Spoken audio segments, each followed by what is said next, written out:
Hey listeners, if you haven't already, join the family by subscribing so you never miss another one of these stories.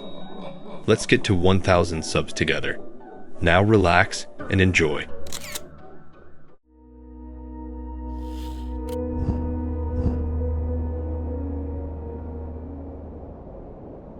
Working the night patrol along this stretch of coast is a job that sounds more romantic than it is. Most nights it is just me, the black coffee that tastes like fuel, and the endless dark water stretching out to a horizon you can never really see. The rules we have to follow out here are not the ones in the official manual they give to the public. Those are for show. The real ones are typed on a single sheet of damp yellow paper tacked to the wall next to the radar screen. A list of don'ts and nevers that everyone on the night shift learns by heart on their first week. Rule 1. If you see a vessel with no running lights about 3 miles out, do not approach it. Do not hail it on the radio. Just mark the position on the chart and forget you saw it. Rule 2. If the water inside the bay suddenly appears still as glass while the rest of the ocean is choppy, turn the boat around and head back to the station immediately. Do not look over the side into the water. Rule 3. If you hear a foghorn when there is no fog, shut off your own horn and all electronic equipment until the sound passes. Rule 4. Never ever bring a woman on the patrol boat. The old-timers who gave me the job just shrugged when I asked about the rules, said they were old superstitions that kept us safe. And that was that. You follow them because you want to keep your job, and maybe because you want to keep your sanity. The pay is good enough, and the solitude suits me, or it used to. The weirdness started small, things that could be explained away. A blip on the radar that showed a ship the size of an aircraft carrier sitting dead in the water 5 miles out, then vanishing before I could even blink, the radio once picking up a distorted broadcast of a man screaming for help, giving coordinates that placed him right in the middle of the nature preserve, a place where no boats are allowed. I called it in, of course, but the dispatcher just said the signal was probably a skip from somewhere far away, and that was the end of it. Then there was the night the water went still. I was cutting through Blackwater Bay, a patch of sea that is always a little bit choppy. It is known for it. But that night it went flat, not a ripple. Like oil, the boat slowed down as if the engine was struggling, though the dials showed everything was fine. The silence was the worst part. The normal sounds of the waves against the hull just stopped. I remembered Rule 2. My hand was on the throttle to turn us around when I made the mistake. I looked down. The water was not black anymore. It was clear, perfectly clear, and deep. So deep I felt like I was looking down into a hole that went straight through the world. And far below, I saw lights, not the wobbly lights of a sunken ship, but steady, arranged lights, like the windows of a skyscraper standing upright on the seafloor, and something moved across those lights. Something huge and slow, blocking them out one by one. It was not a fish. Nothing that bait is a fish. I jerked my head away, gunned the engine, and did not stop until the boat was scraping against the dock back at the station. I did not mark it on the chart. I did not tell anyone. What would I say? That I saw a city under the bay. The next week was quiet, too quiet. The radar stayed clean. The radio emitted nothing but static and the occasional weather report. I started to think I had imagined it, that the isolation was getting to me. That is until the night of the foghorn. The air was clear, a cold night with a sky full of stars. Visibility was perfect. Then the sound started, a deep, mournful blast that seemed to come from everywhere at once. It was not our horn, and it was not from any ship I had ever heard. This sound was old. It vibrated in my teeth. Rule 3. I killed the engine. The electronics, everything. The sudden silence was heavier than the noise. The horn sounded again, closer this time. And under it, I could hear something else, a wet, dragging sound against the side of the boat. Something heavy was in the water, right next to me. I sat there in the dark, not moving, not breathing. The boat rocked once, then twice, as if a large weight had been placed on the starboard side. I could smell it then, a smell of salt and decay, of things that have been buried in deep mud for a very long time. I stayed like that for an hour, maybe 2. until the sound of the horn faded away into the distance and did not return. When I finally dared to start the engines again, my hands were shaking so bad I could barely turn the key. The next day, I tried to talk to my partner, a guy named Miller who had been doing this for 20 years. I did not tell him everything, just asked about the rules, about if he had ever seen anything. He got real quiet, looked around to make sure no one was listening, and said that the rules are there for a reason, that the things that happen out there are not for talking about. He said the previous guy on my route, a man named Carlson, had broken a rule. He had seen the ship with no lights and decided to be a hero. He went out to investigate. They found his boat the next morning, drifting, engine running, his coffee still warm in the mug. But Carlson was gone. The only thing out of place was the harpoon gun, which had been fired, and the deck around it was covered in a thick, gray slime that stank of low tide. Miller would not say anything else after that, just told me to do my job and follow the rules if I wanted to make it to retirement. That should have been the end of it for me. I should have kept my head down. But something changed in me after that night, a curiosity that was stronger than my fear. I started keeping a private log, noting every little strange occurrence, the weather patterns that did not make sense, the radio frequencies that bled through with odd signals. I even bought a waterproof camera, hoping to get proof of what was out there. My big mistake was going out on a night I was not scheduled.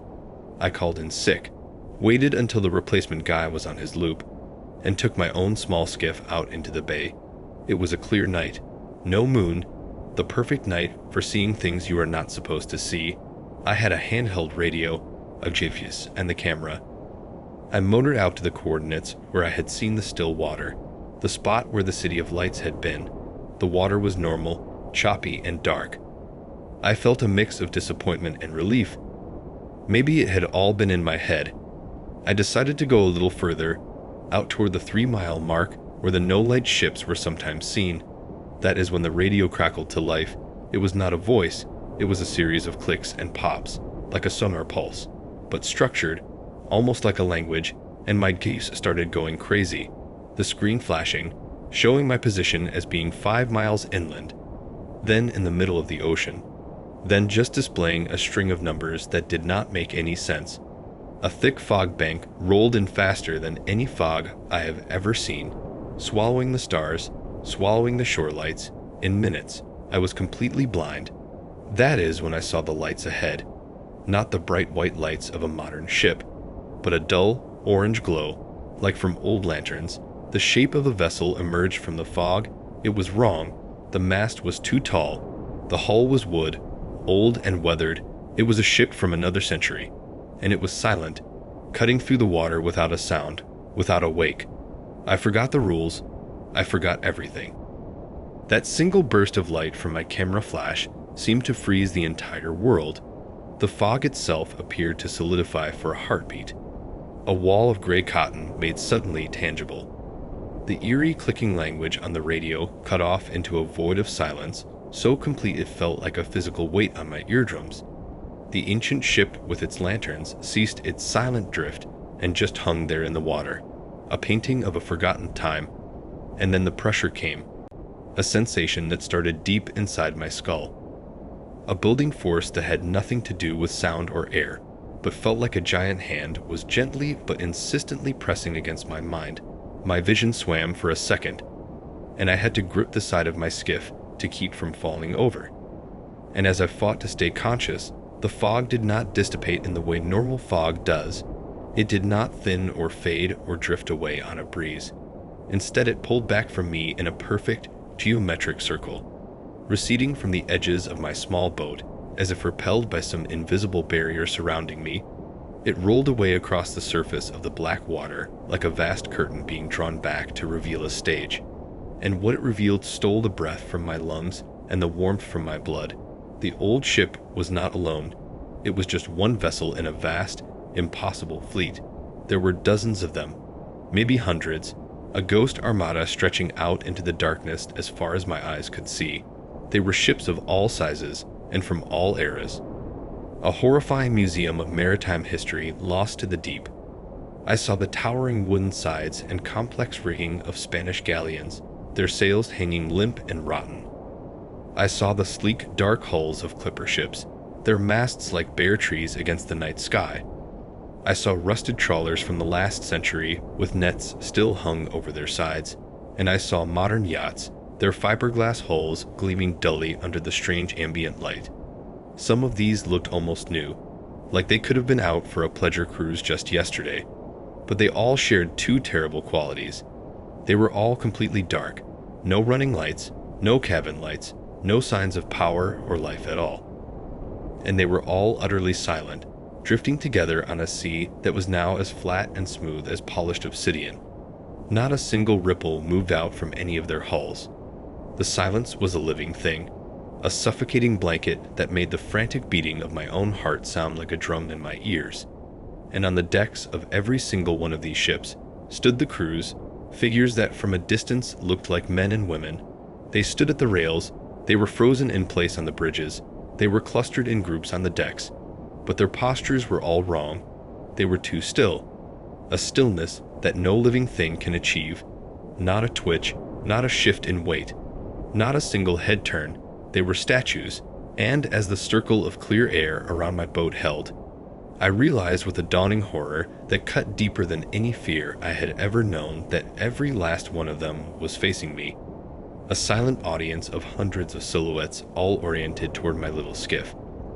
I did not need to see their faces to understand that whatever was looking out from those forms was not human, had not been human for a very long time. A primal understanding flooded my system. A bone-deep certainty that I was looking at a collection, a trophy case of everything that had ever strayed into these waters and broken the rules. This was where the lost ships went. This was what happened to the Carlsons of the world. They did not sink. They joined the fleet. My body moved before my mind could fully process the terror. My hands fumbled desperately for the pull cord of my outboard motor, my fingers slipping on the cold plastic. My heart was not just hammering, it was trying to break its way out of my chest. A frantic, panicked rhythm that screamed at me to run. On the third desperate yank, the engine sputtered, coughed, and then roared to life. The sound was obscenely loud, a violent, grating intrusion into the perfect, sacred silence of that place. I twisted the throttle handle so hard I thought it might snap off. The bow of the skiff lifted sharply, and I shot forward. Aiming blindly into the darkness where I prayed the shore would be, I did not look back. Not a single glance. I kept my eyes fixed on the black horizon ahead. But I could feel them. I could feel the weight of all those hundreds of pairs of eyes on my back. A cold, patient, and utterly alien attention focused solely on me. The invisible bubble around my boats seemed to travel with me, pushing the fog back just enough to create a narrow tunnel of clear air ahead. A path I desperately followed, expecting at any moment for the engine to die, for a cold hand to reach up from the water and drag me down. I did not breathe until the skiff slammed into the sandy shore with a jarring crunch, the impact throwing me forward against the console. I scrambled out into the shallow water, not caring about the boat, not caring about anything but putting distance between me and that awful sea. I ran up the beach, my boots slipping on the wet sand, and I did not stop running until I had slammed my front door shut, turned the deadbolt, and collapsed against it, my entire body trembling uncontrollably. The next morning, in the cold gray light of day, the fear had not left me, but it had mutated into a desperate need for proof, for some tangible evidence that I had not lost my mind. I locked myself in my darkroom. The chemical smell, usually so calming now, making me feel sick. My hands shook so badly I almost ruined the film. The first few prints that developed in the tray were nothing, just featureless gray swirls of fog, exactly what I expected to see. A part of me hoped that was all there would be. But then the next picture emerged from the developer, and my blood went cold. The old ship was there, captured in stark black and white. Every detail of its weathered wooden hull and tattered rigging was perfectly clear. It was real. I had not imagined it. But as I looked at the deck, where I had seen those still, silent figures, the photograph was a mess. The area was overexposed, washed out in a blazing white light that obliterated any detail. It was a blank spot, a hole in the picture where something should have been. I felt a crushing disappointment, mixed with a strange relief. Maybe there was nothing to see after all. But then I looked closer at the lower corner of the photograph, where the edge of the fog bank was still visible, and something else had developed. Something the flash had caught in that split second. It was a face, but it was all wrong. The shape was long and narrow, like something stretched tight over an irregular frame. The skin had a wet, slick quality to it even in the grainy photo, and the eyes, they were huge and entirely black, pits of pure darkness, with no white, no iris, nothing. And it was smiling. The mouth was stretched far too wide. A grotesque gash filled with thin, needle-like teeth that seemed to go on forever. It was a smile of pure predatory glee. And those bottomless black eyes were looking directly into the lens, directly at me. I stumbled back from the developing tray, knocking it over, the chemicals spilling across the floor in a toxic flood. I did not care. I grabbed the negative and the print, and I ran into my backyard. I used a whole can of lighter fluid. I burned them both. I watched the face curl and blacken in the flames, and then I went inside and I burned my personal log, every note I had ever made, every strange occurrence I had documented. I burned it all in my sink, trying to destroy any connection I had to that night. I tried to forget. I went back to work the next day, and I followed the rules with a religious fervor that would have made the old-timers proud. I did not look at the water for too long. I never deviated from my route. I kept my eyes on the instruments and my mind on the routine. For a whole month, nothing happened. The sea was just the sea. The night was just the night. I started to sleep a little better. The image of that face began to fade from my immediate memory, tucked away into a locked box in the back of my mind. I started to believe that I had been given a second chance, that my escape had been real, and that whatever was out there had accepted my retreat and let me go. That was my second mistake, thinking it was over, becoming complacent. Last night, I was on patrol. It was a routine night. The radar was empty. The water was normal. I was drinking my bad coffee and watching the screen, lulled into a false sense of security by the boring normalcy of it all. Then the radio emitted one single, clear click, a sound so familiar and so dreaded that it felt like an ice pick shoved directly into my spine. At the exact same moment, the radar screen flickered.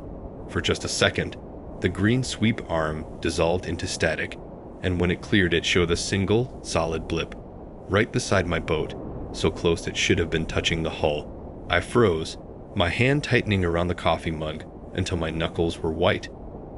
I did not look over the side. I did not move a muscle. I remembered the rules with a clarity that was terrifying. I just stared straight ahead at the dark water ahead of the bow. And that is when I saw it, a flicker of orange light reflected on the waves for just a second, the distinct, warm glow of an old lantern. I did not turn. I did not run. I just slowly, carefully, with hands that were numb with fear, turned the wheel and pointed the boat toward home. I pushed the throttle just enough to make headway, no sudden movements, nothing to provoke. The entire way back, I could feel it, a presence just off the starboard side, a vast, patient shadow keeping pace with me. I could smell it too, that faint but unmistakable smell of salt and deep decay, of things that have been buried in the mud at the bottom of the ocean for centuries. I made it to the dock. I tied up the boat with fumbling hands, and I ran to my truck, not looking back at the water. When I got home, every light in my house was on, blazing from every window, which was strange because I am careful. I never leave them on. I walked inside, and everything seemed normal, my couch, my books, my television. But the air was cold, colder than it should have been, the kind of cold that seeps into your bones. And there was a smell, a faint but growing smell of salt and wet rot, coming from down the hall. From the bathroom, the door was closed, and from underneath it, I could see a faint orange light, flickering and dancing, like the light from a flame. I am not going to open that door. I am sitting in my living room now, writing this all down on my laptop. I can hear a sound from behind the door, a soft, wet dragging sound, like something heavy being pulled across the tiles, and occasionally, a click, a dry, hard sound like two stones being tapped together. The orange light is still there, flickering. I think it is waiting for me. I think it has been waiting for a long time. The rules were not just for keeping us safe on the water. They were for keeping whatever this is away from the shore, away from our homes, and I broke the rules. I looked when I should not have looked. I went where I should not have gone, and I brought something back with me. I can hear the dragging sound getting closer to the door now. The knob is beginning to turn, very slowly.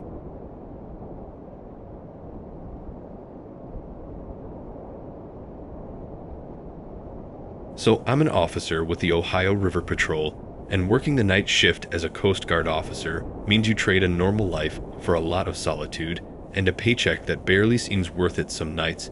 The official rulebook is a thick binder full of standard maritime procedures and safety protocols. But the real rules, the ones that matter, are not written down anywhere. They are passed along in hushed tones during shift changes or muttered over bad coffee in the station's cramped galley. These rules are simple and absolute. Rule 1. If you see a single green flare go up from a section of ocean that your charts say is empty, do not radio it in. Do not alter course to investigate. Note the coordinates in the private logbook and forget you saw it. Rule 2. If the water temperature drops 10 degrees or more in the span of a minute, shut down all non-essential systems, including your comms, and wait exactly 17 minutes before powering back up.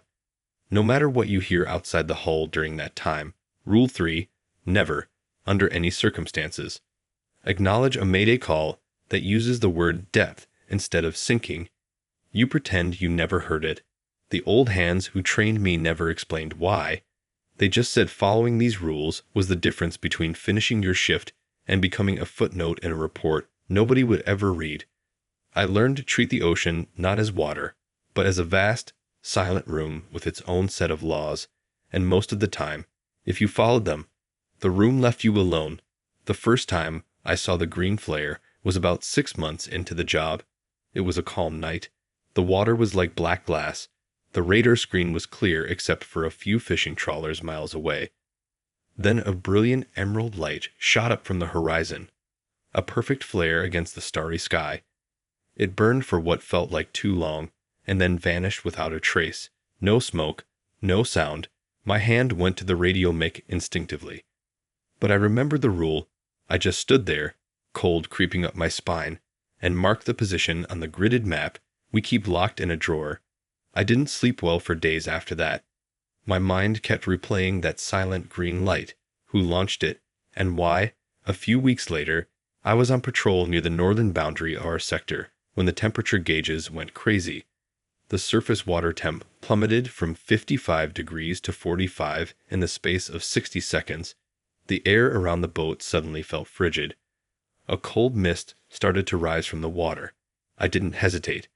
I killed the engine, the navigation lights, the radio, everything except the emergency power for the cabin lights. The silence that followed was heavier than any I had ever known.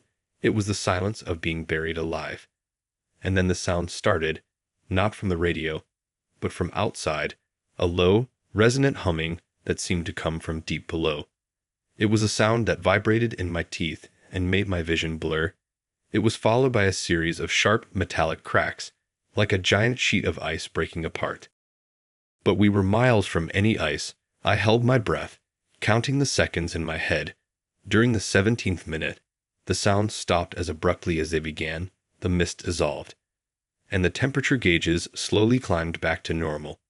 I powered up the systems, my hands trembling so hard I could barely work the switches.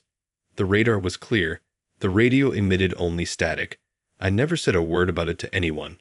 The final rule, about the mayday calls, was tested on a night so foggy I could barely see the bow of my own boat.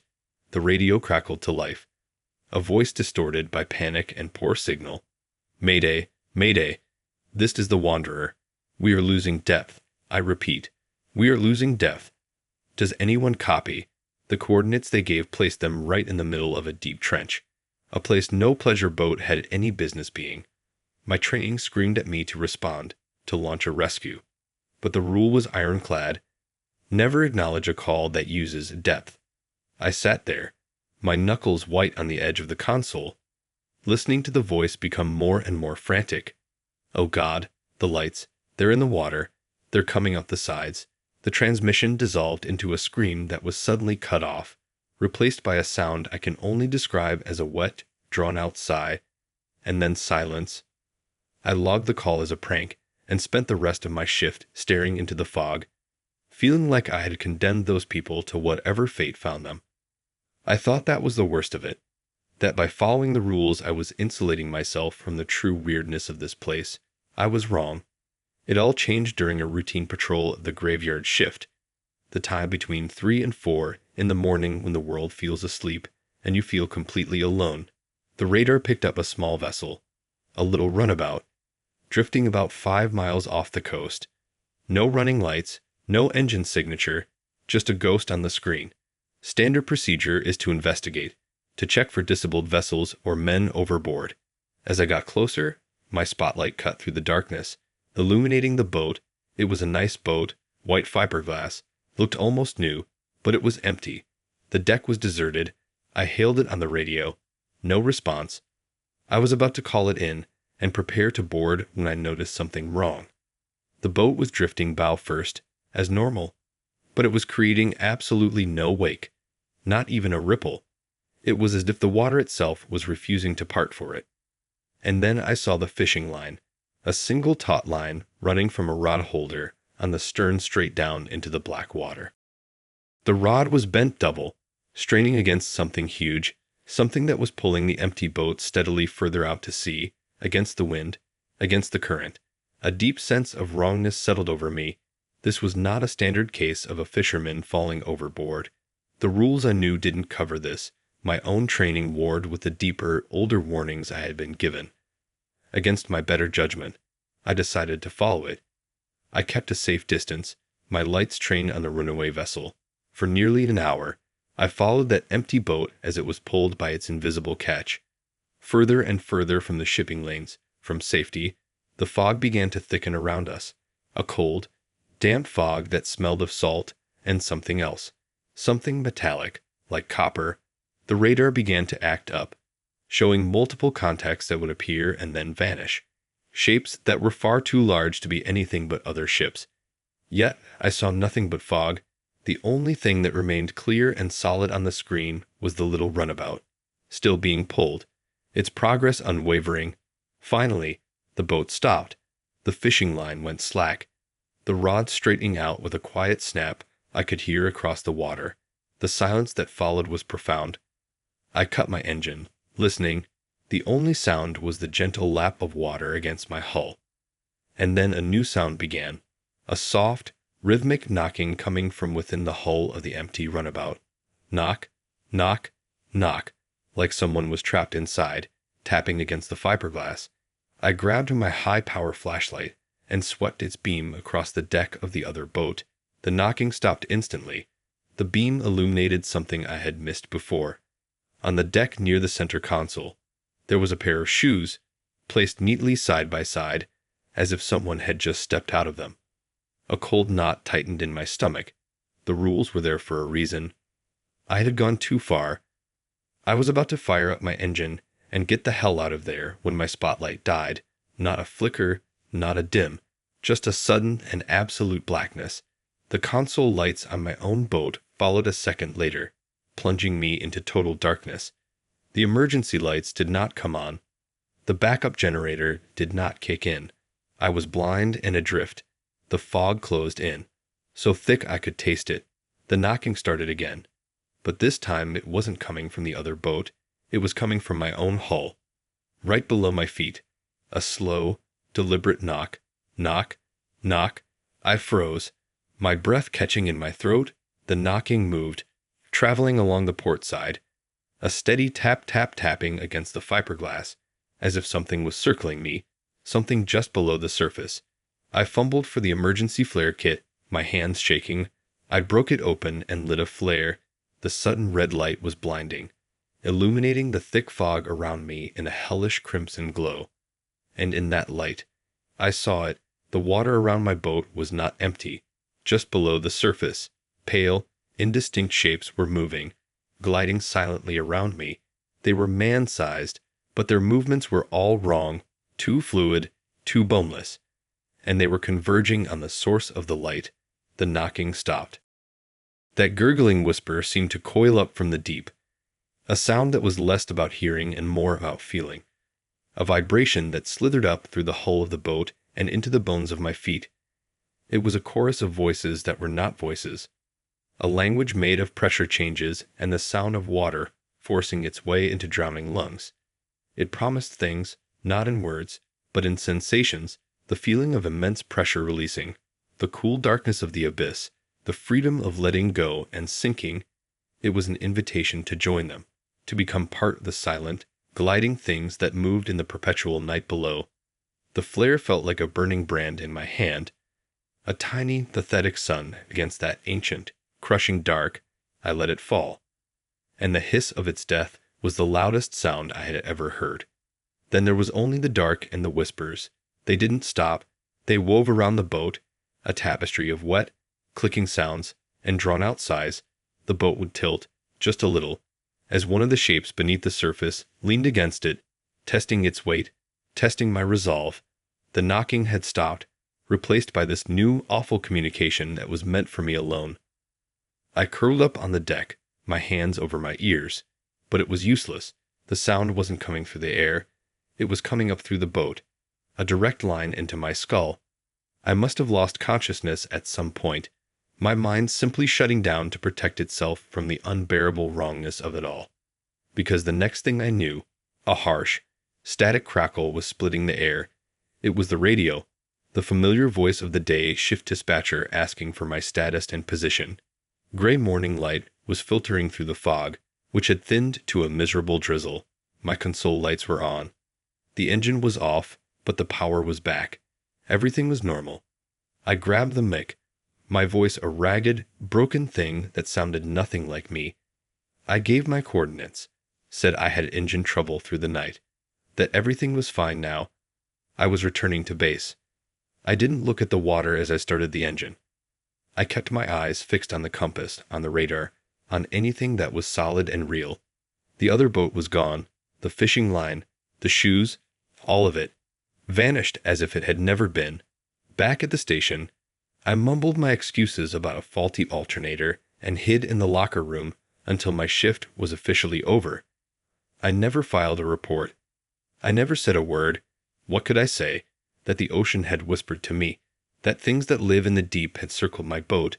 They would think I had lost my mind, or they would look at me with a cold, knowing fear and understand that I had broken the oldest rule of all. I had attracted their attention, and attention from those things is a currency you never want to earn. The following weeks were a special kind of hell. I tried to bury myself in the routine, to pretend nothing had changed. But everything had. While on patrol, I would catch movement in my peripheral vision, a dark shape just breaching the surface before vanishing when I turned my head. It was always there, just on the edge of sight, a constant reminder that I was being watched. My depth finder, a piece of equipment I had trusted for years, became a liar. It would show the bottom dropping away into impossible chasms, readings of 10,000 feet in waters I knew were shallow. The digital numbers would flicker and spin before settling back to the correct depth a minute later, as if nothing had happened, and the green flares, they became a regular sight, no longer a rare anomaly, but a constant signal. I would see 2, sometimes 3 in a single night, always in those empty, deep water places we are told to avoid. They were no longer questions, they were statements, they were markers, and I knew, with a certainty that chilled me to my core, that they were for me. A silent communication I was now attuned to, a reminder that my transgression had not been forgotten. I began to understand the true purpose of the rules. They were not about safety. Not really. They were about silence, about not making a ripple in a pond that held sleeping giants. By investigating, by following that boat, I had tapped on the glass of their aquarium. And now the things inside were looking out. And they had seen me. The end of it, the thing that broke the last of my nerve, happened last night. I had stayed late at the station to finish some paperwork. The building was empty. quiet except for the hum of the fluorescent lights and the distant sound of the wind. I was alone, or so I thought. I was about to leave, my coat already on, when the marine radio in the communications center crackled to life. The room was dark, the bank of monitors casting a faint blue glow. The voice that came through the speaker was mine, but stretched and distorted, slowed down like a recording with dying batteries. Mayday! Mayday! This is the Wanderer. We are losing depth. It was the call, the one I had ignored months ago. I stood frozen in the doorway, my hand on the light switch, my own voice, thick with a terror I now knew intimately, continued, "Oh God, the lights, they're in the water, they're coming up the sides." The scream that followed was mine. A sound I had never made, but that this thing had pulled from some future nightmare. It was cut short by that same wet, sighing sound that had haunted me. The transmission should have ended there. But it didn't. After a moment of hollow static, a new voice emerged. A voice I recognized from the fog, a gurgling, watery whisper that seemed to form itself from the static itself. It was clear, horribly clear, and it said 3 words, "We see you." I ran. I didn't grab my things. I didn't turn off the lights. I just ran to my truck and drove home so fast the world was a blur. When I got to my house, I fumbled with my keys, my heart trying to beat its way out of my chest. I got inside and slammed the door, locking it. I reached for the kitchen light switch. Flick. Nothing. I tried the lamp in the living room. Click. Nothing. The power was out. A storm must have knocked a line down. I thought. A rational explanation for a rational world. I went to the window to look outside, to see if the neighbors had power. And that is when I saw it, down at the end of my property where the old wooden dock sits. A single brilliant green flare shot up from the black water of the cove. It burned against the night sky. A silent, emerald star that hung there for an impossibly long time, illuminating the empty dock and the still water below. And then it was gone, leaving the darkness deeper and more complete than before. I am sitting here in the dark now, writing this down because I don't know what else to do. The battery on my laptop is the only light I have. And I can hear a new sound, a soft, insistent knocking coming from the bathroom. It isn't on the door. It is against the pipes. A wet, metallic knock, knock, knock, like someone is tapping on them from the inside. The water in the pipes must have air in it. That is all. But I cannot make myself go and check, because with every knock, I feel a little further away, a little less solid, like I am not sitting here anymore, but am somewhere deep and dark and cold. The knocking is a rhythm, and it matches the beat of my heart. I think I am losing depth.